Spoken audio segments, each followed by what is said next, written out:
donne de son autorité. Nous allons réfléchir ensemble dans la divine volonté, ce que Jésus vit de son autorité divine et de quelle manière nous sommes appelés à partager de cette autorité de Jésus-Christ. Et à la suite de ce beau chapelet médité que nous venons de vivre ensemble, traçons sur nous le signe de la croix, au nom du Père qui nous crée, au nom du Fils qui nous sauve, au nom du Saint-Esprit qui nous sanctifie. Amen, fiat, alléluia. Pour débuter, comme on dit, accueillons la parole de Dieu, cette parole divine. Comme il est bien dit, ce n'est pas une parole d'homme, mais une parole divine. Accueillons cette parole de l'Évangile d'aujourd'hui, que j'ai trouvé très intéressante, parce que quand j'ai préparé mon intervention d'aujourd'hui sur l'autorité de Jésus dans la divine volonté, je n'avais pas vu encore à ce moment-là, ça fait quelques jours, je n'avais pas vu encore à ce moment-là l'Évangile d'aujourd'hui. Donc, quel beau thème avec ce que j'ai choisi dans cet Évangile. Il y a vraiment une suite dans l'Esprit Saint. C'est dans Saint Matthieu, l'Évangile de ce jour pour la messe, c'est dans Saint Matthieu où il est dit, en ce moment-là, Jésus disait à ses disciples, « Ce n'est pas en me disant, Seigneur, Seigneur, qu'on entrera dans le royaume des cieux, mais c'est en faisant la volonté de mon Père qui est aux cieux. » Et là, Jésus parle longuement de ce qui se fait, de ce qui se vit. Et c'est pourquoi qu'à la fin de l'Évangile, il nous revient avec ce thème précis. Lorsque Jésus eut terminé ce discours, les foules restèrent frappées de son enseignement, car il les enseignait en homme qui a autorité et non pas comme les scribes. Alors Jésus a une autorité. Et on se souvient aussi qu'en Luc, où Jésus était dans le temple à enseigner la parole de Dieu, les autorités du temps intervinrent pour lui demander, « Dis-nous, par quelle autorité fais-tu ces choses? Ou qui est celui qui t'a donné cette autorité? » Jésus leur répond, « Je vous adresserai aussi une question. Dites-moi, le baptême de Jean, venait-il du ciel ou des hommes? » Mais ils raisonnèrent en eux-mêmes. Si nous répondons du ciel, il dira, pourquoi n'avez-vous pas cru en lui? Et si nous répondons des hommes, tout le peuple nous lapidera, car il est persuadé que Jean était un prophète. Alors, ils répondirent à Jésus, nous ne savons pas. Et Jésus leur dit, moi non plus, je ne vous dirai pas par quelle autorité je fais ces choses. C'est vraiment bien, hein, cette interrogation au sujet de l'autorité de notre Jésus. On voit par ce passage que Jésus, au niveau de son humanité, il utilise une autorité digne de notre monde qui est capable d'être compris et accueilli par notre monde très humain. C'est l'autorité de Jésus en son humanité et c'est le lien de sa mission de rédemption, dans le fiat de la rédemption. Dans le fiat de la rédemption, Jésus possède une autorité qui vient du Père, évidemment, il est de nature divine également. Alors, cette autorité humaine est pour venir consoler le peuple de Dieu. Comme il est bien dit dans le psaume, consolez mon peuple Israël. Et c'est ainsi qu'avec Louisa, dans la divine volonté, on est appelé à prendre conscience du passage du ciel de l'humanité de Jésus-Christ au passage du ciel de sa divinité. Dans Luc et dans Matthieu pour l'évangile d'aujourd'hui et de l'Eucharistie, on voit très bien le ciel de l'humanité de Jésus-Christ, où Jésus est venu pour réconforter, soulager, guérir la souffrance humaine, pour aider l'humanité à se libérer d'une souffrance physique. On verra plus tard que c'est une libération de la souffrance de l'âme qu'il veut atteindre. C'est pourquoi je m'arrêterai dans le tome 15 du livre du ciel en Louisa, le 23 mai 1923, où Louisa, elle est peinée et elle se demande qu'est-ce qu'elle a fait parce qu'elle ne sent plus la possession de Jésus-Christ dans sa vie. Et Jésus lui répond, « Ma fille, pour prendre pleinement possession de ma volonté, tu dois prendre en toi tous les états d'esprit de toutes les créatures. » Très belle chose, très belle précision en Jésus. Pour prendre pleinement possession de ma volonté, tu dois prendre avant tout, tu dois prendre en toi tous les états d'esprit de toutes les créatures. Et on voit cela en Louisa avec Jésus. Elle se fait la victime, elle est la victime, elle accueille cette mission d'être victime pour toute l'humanité, passé, présent, futur. Elle prend une pleine possession de plus en plus de la volonté de Dieu pour soulager l'être humain. Et il continue en disant, c'est ce qui est arrivé à ma mère et à ma propre humanité. L'humanité de Maman Marie et l'humanité de Jésus-Christ. C'est ce qui est arrivé à ma mère et à ma propre humanité. Combien de souffrances et d'états d'esprit ont été centrés en nous. À certaines occasions, ma chère mère demeurait dans un état de foi pure, pendant que mon humanité gémissante était écrasée sous l'énorme fardeau de tous les péchés et de toutes les souffrances des créatures. Et Jésus continue en disant, pendant que je souffrais, j'avais autorité. Retenez cela. J'avais autorité sur tous les biens contraires aux misères des créatures. Ma chère mère restait reine de la foi, de l'espérance et de l'amour et de la lumière, de telle sorte qu'elle pouvait donner,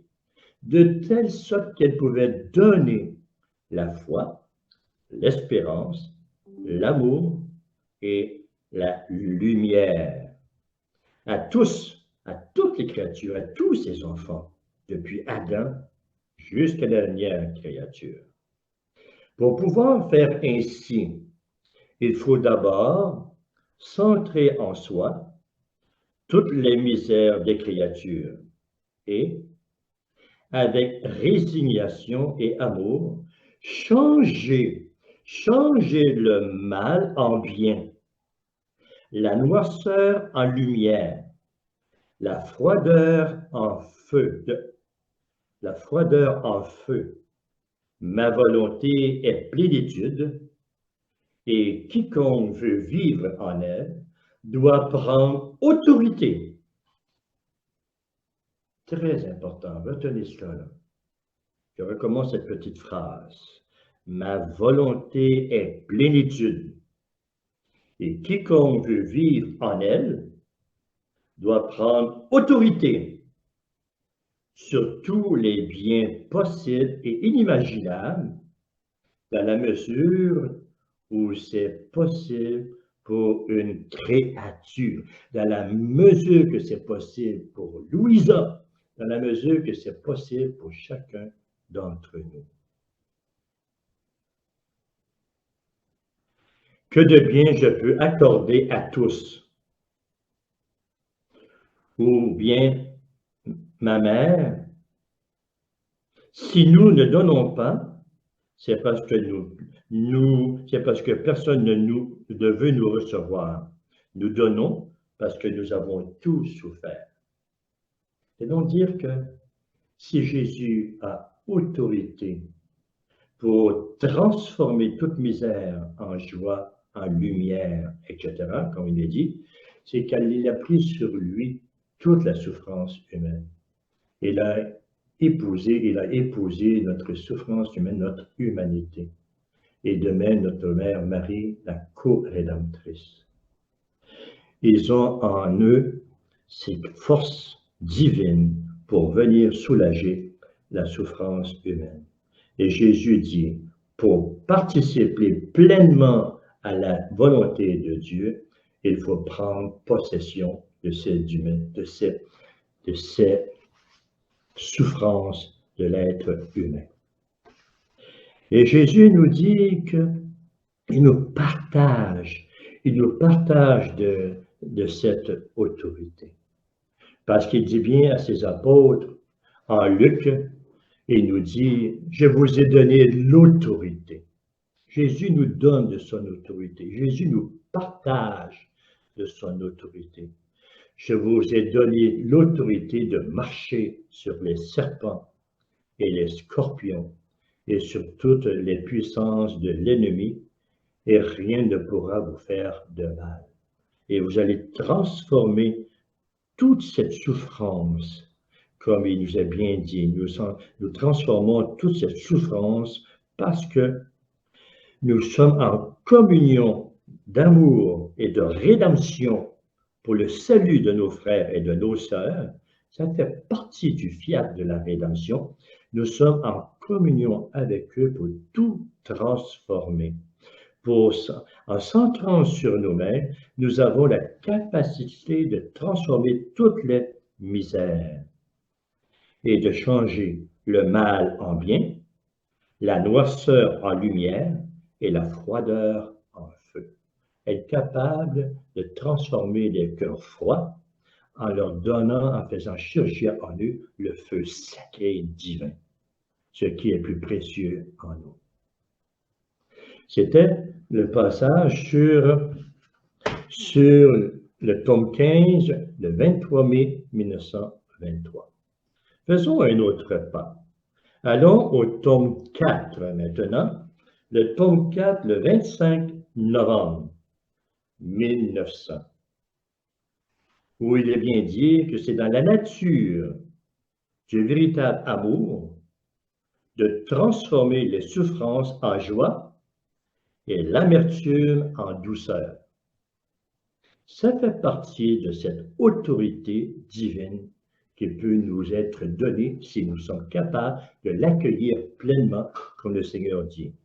Pour accueillir pleinement cette vie divine en nous, nous devons prendre sur nous, comme en Louisa, nous devons prendre sur nous tous les états d'esprit de toutes les créatures. Ce qui n'est pas facile pour Louisa. On va voir cela.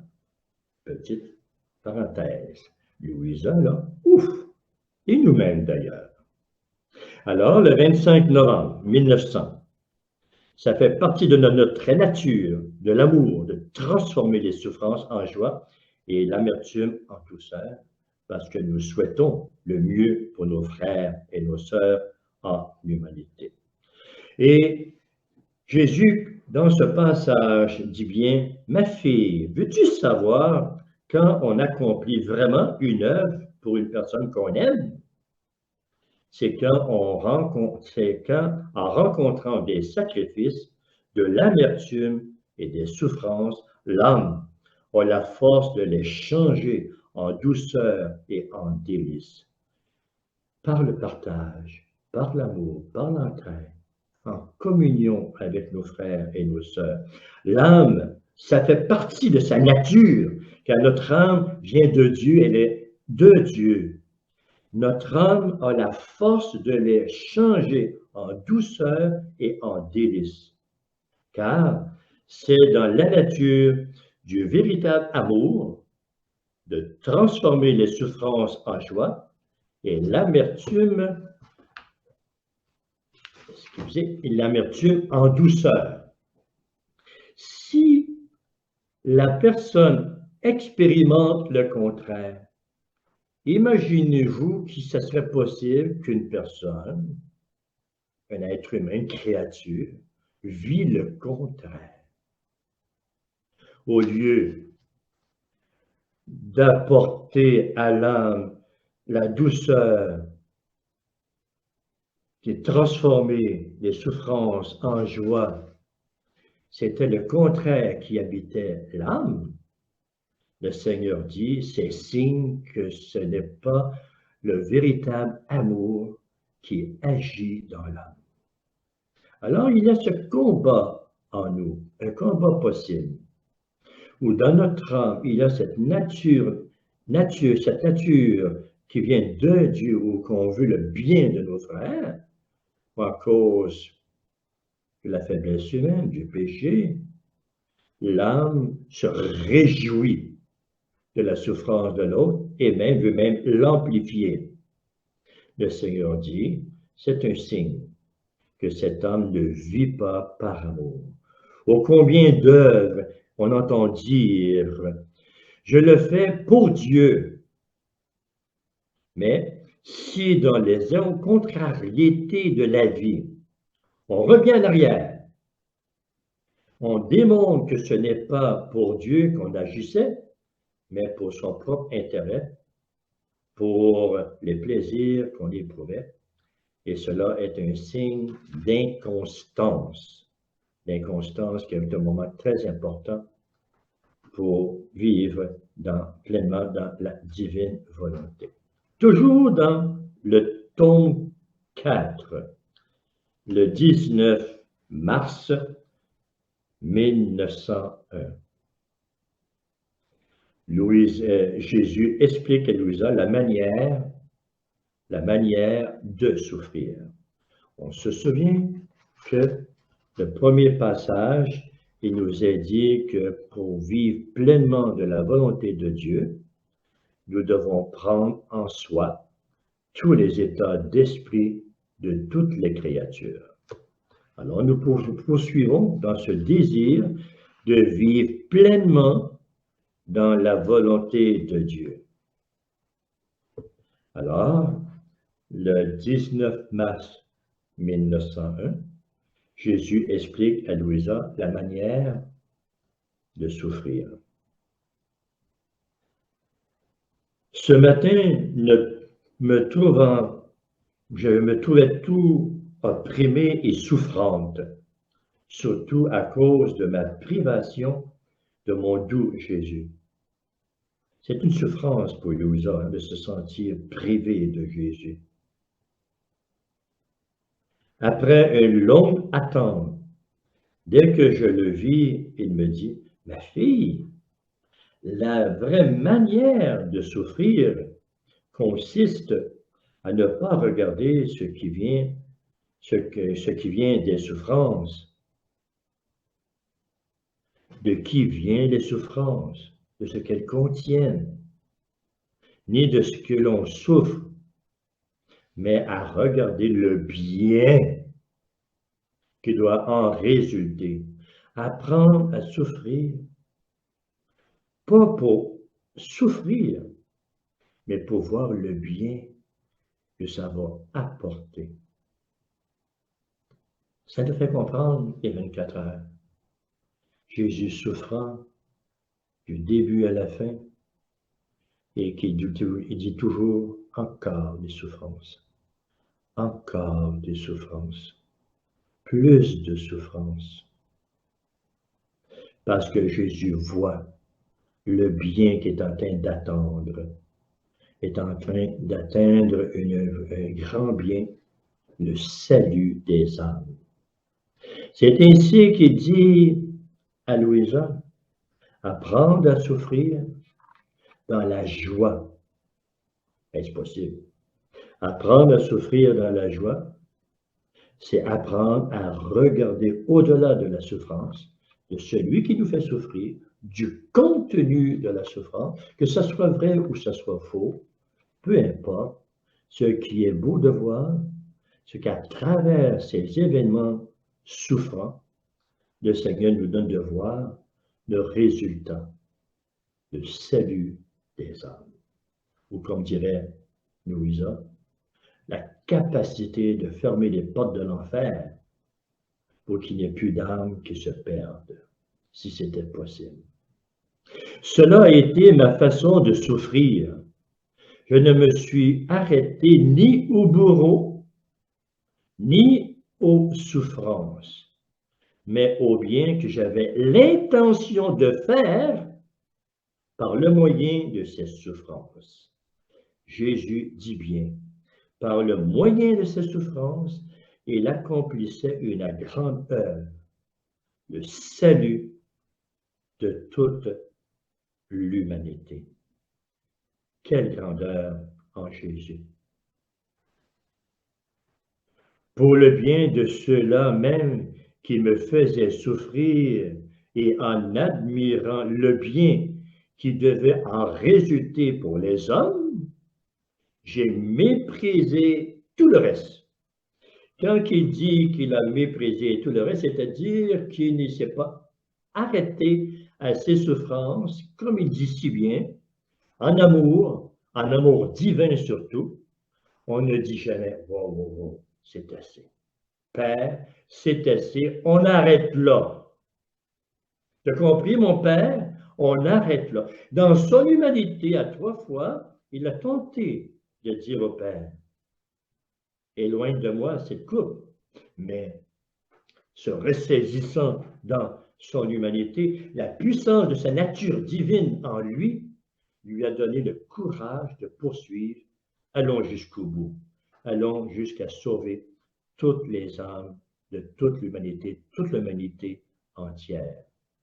C'est ce qui nous enseigne à Louisa et à nous-mêmes la manière de souffrir. Je ne veux pas prendre du plaisir à vous torturer ou à me torturer en parlant des souffrances, en souhaitant de devenir une victime pour le Seigneur dans la divine volonté. Moi-même, je ne suis pas sûr que je serais capable. Ouf. Mais ce qui est important, c'est que le Seigneur est en train de nous donner une leçon pour voir au-delà des événements souffrants que nous vivons d'instant en instant de notre vie. C'est pourquoi que le Seigneur dit, je ne me suis pas arrêté à ces souffrances, j'ai été au-delà, et c'est avec intrépidité que j'ai suivi le cours de mes souffrances.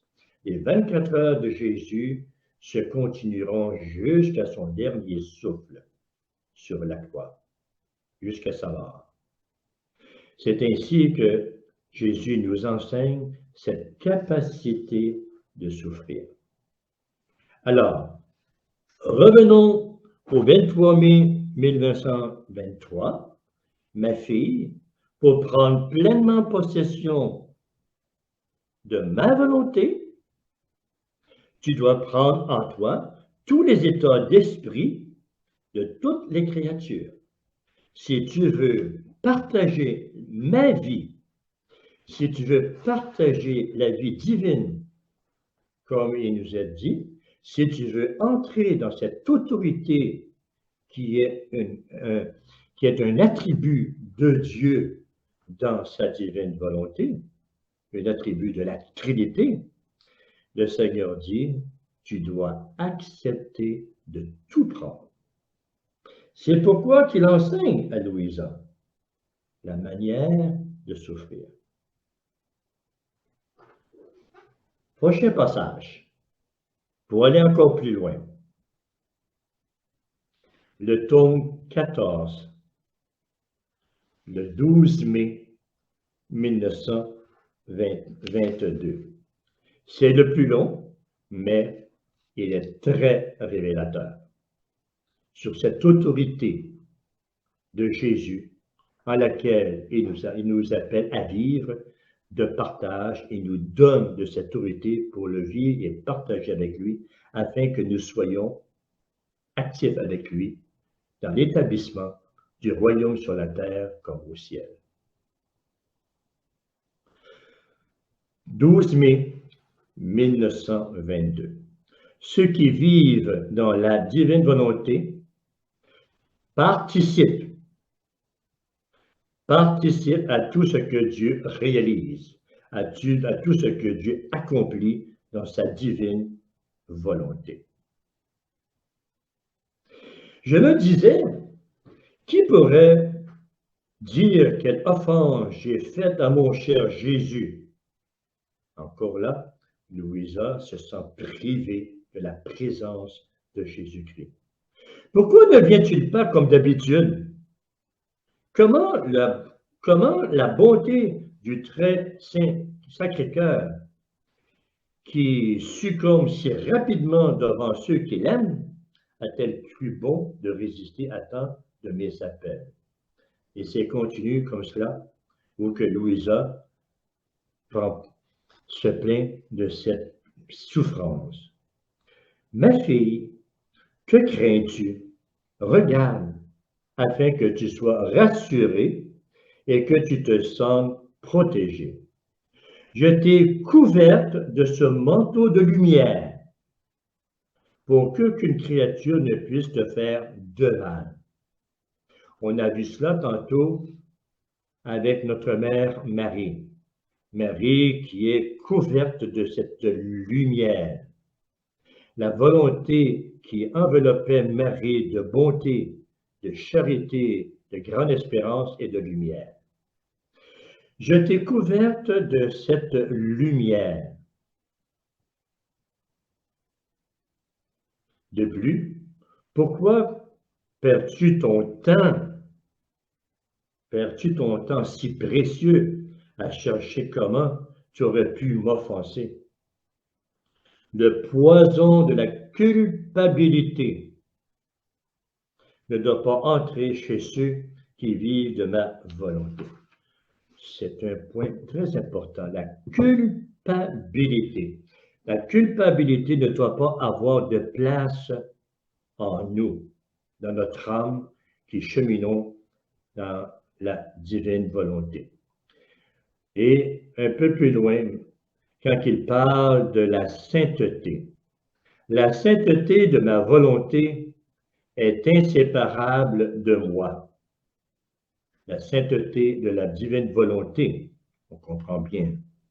Pour élever une âme au niveau du divin, je dois la garder, soit identifiée à mon humanité, soit dans la lumière de ma divinité.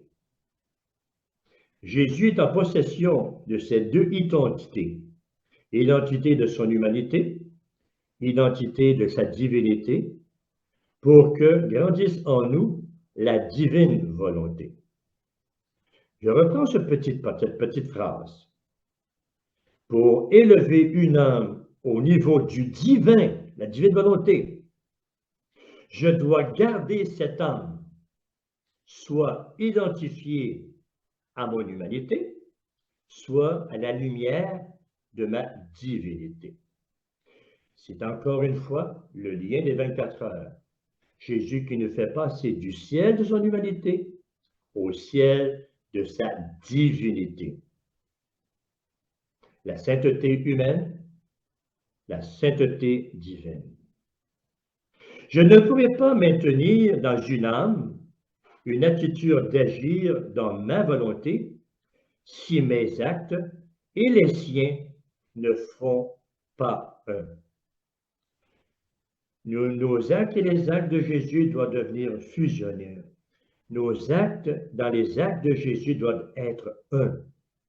C'est pourquoi l'âme qui vit dans ma volonté assume tous mes attributs et se fond dans chacun de mes actes, incluant les actes de ma justice. Et c'est là que notre Louisa va fréquer. Elle va avoir de la misère, même dans les actes de la justice. Deux paragraphes plus loin, ceux qui ont leur livre avec eux, c'est Louisa, quand j'ai appris que je participais aux actes de justice, J'ai été horrifié et je lui ai dit, mon amour, est-ce que cela signifie que lorsque tu châties les créatures, lorsque tu détruis les foyers, je participe avec toi à ces opérations? Et Louise a dit, il n'en est pas question. Non, non. On sait que Louisa est remplie d'amour pour l'humanité, elle se fait victime, elle veut toutes les sauver, mais elle ne veut pas les punir, elle veut les réconforter, évidemment. Elle n'est pas entrée dans cette compréhension encore de la justice divine. Et c'est pourquoi Jésus dit, pour vivre dans ma divine volonté, dans ma sainteté, tu dois avoir en toi cet esprit, cette pensée humaine qui t'amène à la pensée de la divinité, de penser de ton humanité à la compréhension de la volonté de Dieu, de sa volonté humaine. Et Louisa dit, si je te comprends bien, à chaque fois que tu accomplis un acte de justice, je suis avec toi et je le fais avec toi. Oh non, non, non, non, non. Oh non, non. Si tu punis, c'est toi qui punis, puis moi je ne veux pas que tu punis. Combien de fois qu'on voit Louisa qui dit à Jésus, non, tu ne le feras pas. Et Jésus dit, pour vivre pleinement de cette autorité dans la divine volonté, pour vivre pleinement de l'autorité de la divine volonté, Jésus a toute autorité et dans la divine volonté, nous devons participer à tous les actes de Jésus pour atteindre cette autorité, cette pleine autorité. C'est pourquoi Jésus revient, je reviens au 23 mai, ma fille, pour prendre pleinement possession de ma volonté, tu dois prendre en toi tous les états d'esprit de toutes les créatures, pour que de cet état d'esprit de toutes les créatures, tu puisses les vivre, les purifier, les transformer dans ma volonté. Et cela se fait très souvent, non seulement par la divine miséricorde, mais par la divine justice. Et on continue, quand Louisa dit non, non, qu'il n'est pas question, que le ciel me dispense de toucher à mes frères, à mes sœurs, que le ciel me dispense de toucher à l'humanité. Quand tu voudras punir, je deviendrai petite dans ta volonté, petite dans ta volonté, et je ne me diffuserai pas en elle, afin de ne pas être impliqué dans ce que tu fais. C'est toi qui le fais, mais pas moi. Je ne suis pas impliqué dans ce que tu fais. Je veux participer à tout ce que tu réalises, mais dans les actes de châtiment des créatures, oh non, jamais. Louisa, elle est catégorique. Il n'y en est pas question. Alors, d'abord, je peux vous dire qu'il y a comme une forme de rupture de volonté entre Jésus et Louisa. Jésus réplique, « Pourquoi es-tu choqué? Fondu dans ma volonté, tu ne peux t'exclure de ce que je fais. Alors, si tu es dans ma volonté, si tu t'es fondu dans ma volonté, si tu prends tout de Dieu, tu ne peux pas t'exclure de ce que Jésus fait. Il s'agit d'une partie intrinsèque de la vie de ma volonté. C'est précisément la qualité distincte de la sainteté de ma volonté. Ne rien accomplir par soi-même, mais plutôt faire tout ce que Dieu fait. On ne fait rien par soi-même, c'est Dieu qui le fait et je le fais avec lui parce que je suis fondu dans sa volonté. Ma justice, ma sainteté et mon amour maintiennent en équilibre. Justice, sainteté, amour maintiennent en équilibre les droits de la divinité. Ce sont les droits de Dieu. Les droits de Dieu sur l'humanité, sur ses œuvres, sur la création. Une justice, une sainteté et un amour sont les trois formes, les trois attributs de Dieu qui apportent un équilibre dans la divinité. S'il n'y avait pas de justice, la perfection de ma divinité ne serait pas totale. Si tu veux vivre dans ma volonté, sans participer aux actes de ma justice, ta sainteté, il dit à Louisa, ta sainteté dans ma volonté ne pourrait atteindre son plein épanouissement. As-tu compris, Louisa? Avons-nous compris? Le 23 mai, j'y reviens encore. Ma fille, pour prendre pleinement possession de ma volonté, tu dois tout prendre. Tu dois tout prendre dans les états d'esprit de toutes les créatures et tu dois tout prendre de Dieu. Quand deux cours d'eau sont fusionnés, l'un est forcé de faire ce que l'autre fait. Mais quand deux cours d'eau se séparent, on connaît la suite. Alors, je m'abandonnais complètement à sa volonté. Louisa qui réagit. Alors, je m'abandonnais complètement à sa volonté, tout en éprouvant cependant une grande répulsion par rapport à la justice. Mon doux Jésus revint en poursuivant. Si seulement tu savais combien il m'en coûte d'utiliser ma justice, Jésus aussi, c'est pour lui une souffrance. Mais c'est une souffrance d'amour.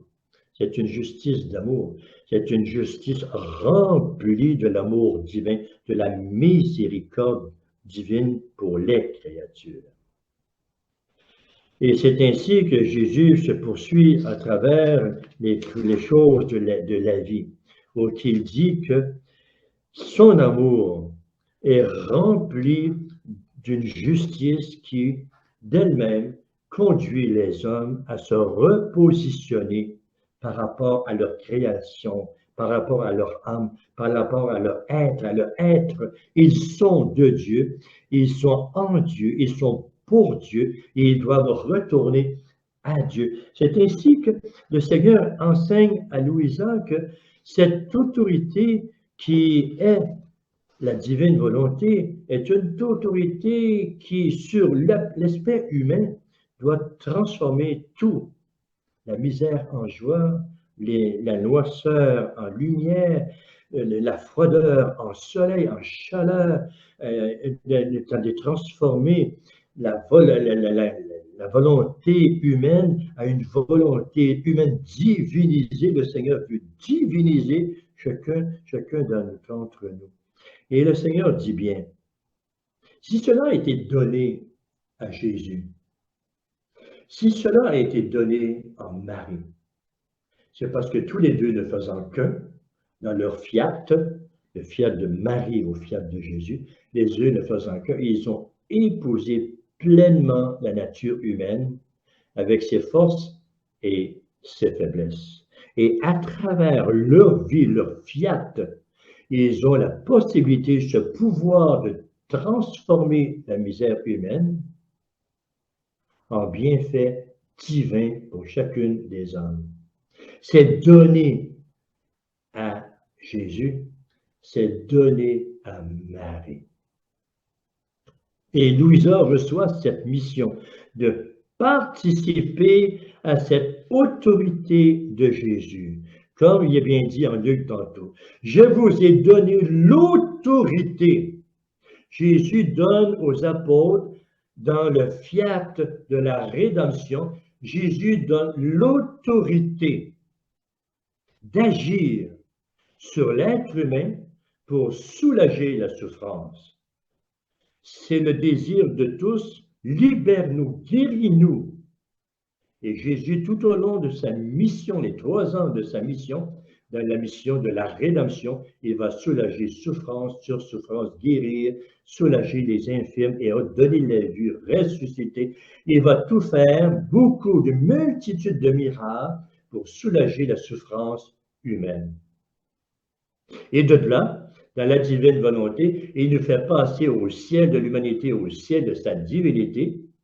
Avec Louisa, nous voyons cette participation à l'œuvre l'œuvre de Jésus, de son autorité divine, pour que, avec Louisa, nous puissions avoir une force supplémentaire divine pour transformer toutes les souffrances en lumière, en joie, en espérance.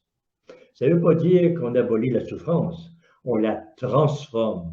À l'époque de Jésus, il ne nous a pas enseigné à dire encore de la souffrance, encore de la souffrance. Et il a soulagé cette souffrance pour enlever cette souffrance à l'humanité.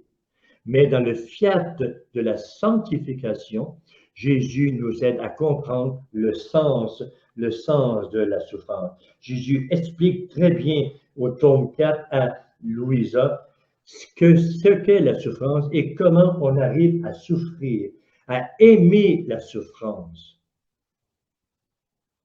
Nous verrons tantôt avec le Père Nou et avec Hélène, Marie-Hélène, nous verrons au niveau des questions, il y a 2 questions qui nous sont adressées et ça fait un suivi de ce que je suis en train de nous dire au niveau de la souffrance, du cheminement de l'Esprit Saint à l'intérieur de cette révélation de Jésus-Christ qui nous donne de son autorité. Cette autorité qui nous est donnée par la Pentecôte, par le don du Saint-Esprit, par la réception du Saint-Esprit. Et avec la réception de l'Esprit Saint, nous sommes en pouvoir de soulager la souffrance humaine.